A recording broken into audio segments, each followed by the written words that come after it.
ভারতের দাদাদের আস্ফালন খুব বেড়ে গেছে। তাদের মুখে মুখেই অনেক কিছু দেখবেন আপনারা, তাদের যে তামিল ছবি বলেন বা বলিউডের যে সিনেমা বলেন, সেখানে দেখবেন আল্লু অর্জুন বা অন্যান্য যারা আছে তারা বিভিন্ন কমান্ডো স্টাইলে কখনো চীনের জায়গা দখল করে ফেলছে, কখনো পাকিস্তানকে হারিয়ে দিচ্ছে, কখনো বিশাল কিছু করে ফেলছে। অথচ সীমান্তে তারা জিরো, ভিতর ডিম।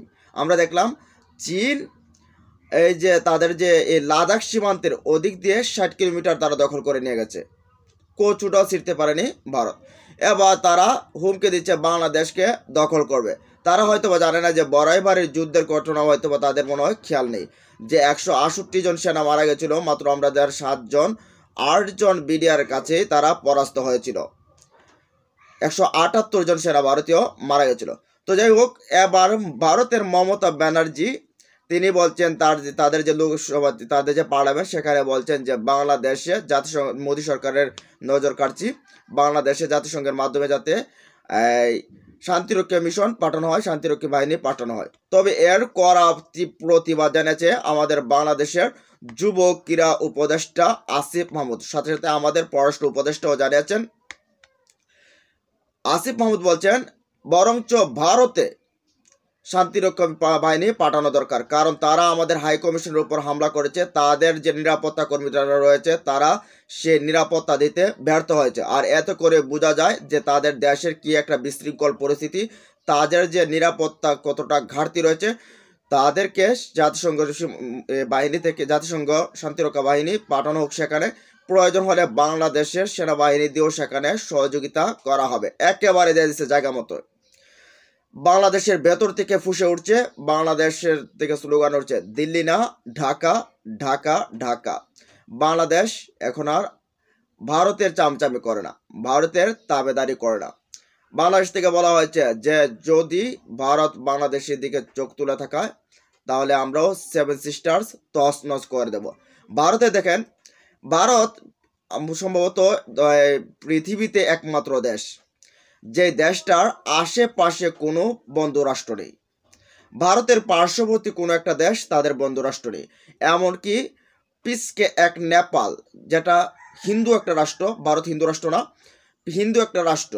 ভারত যে এত হিন্দুত্বর যে গান গায়, এত দরদ দেখায়, কিন্তু এই হিন্দু রাষ্ট্র ভারতকে বুড়ো আঙ্গুল দেখিয়ে চলে, তাদেরকে বয়কট করেছে। তাদেরকে নেপাল তাদের একেবারে মধ্যেখানে, এই মধ্যেখানে থেকেও কিন্তু তারা সেখানে দাদাগিরি দেখাতে পারে না, ভারত দাদাগিরি দেখাতে পারে না, ভারতকে বয়কট করে রেখেছে। আর অথচ এই 20 কোটি বাঙালির কাছে তারা আসে যে বাংলাদেশ দখল করতে আসবে। বাংলাদেশ বহুবার মরেছে, বাংলাদেশ বাঙালি জাতি বহুবার মরেছে, মরতে মরতে এই বাংলাদেশকে এই পর্যন্ত টেনে এনেছে, সামনেও মরতে রাজি আছে। এই দেশকে নিয়ে খেলবে, এই দেশকে হারাবে, এই দেশকে দখল করবে, এই চিন্তা যদি ভারতের থাকে, তাহলে ভারত আসলে কি বলবো, শুয়ে থেকে অশ্ব ডিম্ব দেখে, এছাড়া আর কোনো কিছু না। তবে বাংলাদেশ থেকেও অ্যাকশন শুরু হয়েছে, বাংলাদেশের সীমান্তে প্রস্তুত রয়েছে, হাজার হাজার বাহিনী প্রস্তুত রয়েছে, বাংলাদেশের যুবকরা প্রস্তুতি নিচ্ছে, বাংলাদেশের যে সরকার গভর্নমেন্ট রয়েছে বিন্দুমাত্র ছাড় দিচ্ছে না, কথা বলছে কথার সুরে, চোখে চোখ রেখে কিন্তু কথা উত্তর দিচ্ছে বাংলাদেশ। যদি ভারত আক্রমণ করতে আসে তাহলে বাংলাদেশও প্রস্তুত যে কোনো মূল্যে। আমাদের যে পররাষ্ট্র উপদেষ্টা তৌহিদ হোসেন বলছেন যদি বর্ডার ক্রস করে সাথে সাথেই কঠিন ব্যবস্থা নেওয়া হবে। আমাদের স্বরাষ্ট্র উপদেষ্টা বলছেন কোনো আতঙ্ক নেই, জাতি ঐক্যবদ্ধ আছে, কোনো চিন্তা নেই। সাখাওয়াত হোসেনও কথা বলছেন, তিনিও বলছেন কোনো ধরনের চিন্তা নেই, আমরা ঐক্যবদ্ধ আছি, ভারতের এই প্রপাগান্ডা কোনো কিছুই করতে পারবে না। দেখেন, এই যে ভারতের মিডিয়া, এগুলো সার্কাস, এক একটা সার্কাস।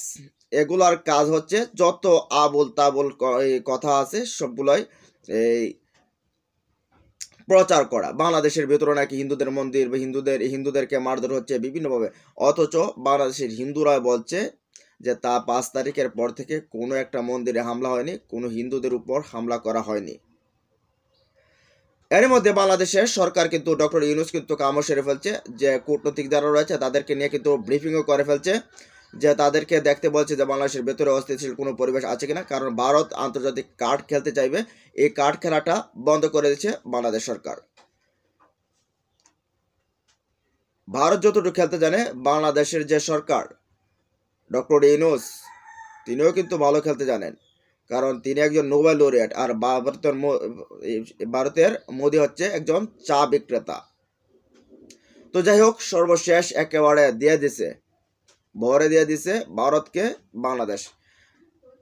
বাংলাদেশ 1 ইঞ্চি মাটিও বাংলাদেশ ছাড় দিবে না, এটাই কথা। আমার দেশের 1 ইঞ্চি মাটিও ছাড় দেওয়া হবে না ভারতকে। সে যত আস্ফালন দেখাক, যতই কিছু করুক, বাংলাদেশ ভারতের মুখোমুখি আরও আগেও হয়েছে, বর্তমানে হতে পারে, ভবিষ্যতে হবে। কিন্তু সীমান্তে দেশের সার্বভৌমত্বের বিষয়ে 1 ইঞ্চিও ছাড় দিতে নারাজ বাংলাদেশ। বাংলাদেশ এই জায়গায় কোনো কম্প্রোমাইজ করবে না। বড় দেশ হতে পারে, কিন্তু আমরাও লড়তে জানি। যাই হোক, এই দখল করার যদি স্বপ্ন ভারতের থেকে থাকে, তাহলে ঘুমিয়ে ঘুমিয়ে নাকে সরিষার তেল দিয়ে ঘুমিয়ে থাকুক। জেগে থেকে আর কোনো কিছু দেখার স্বপ্ন দেখার কোনো কিছু দরকার নেই। প্রিয় দর্শক, আপনি আপনার মাতৃভূমি নিয়ে কি বলেন জানিয়ে দেন কমেন্ট বক্সে। ভালো থাকুন, সুস্থ থাকুন। আল্লাহ হাফেজ।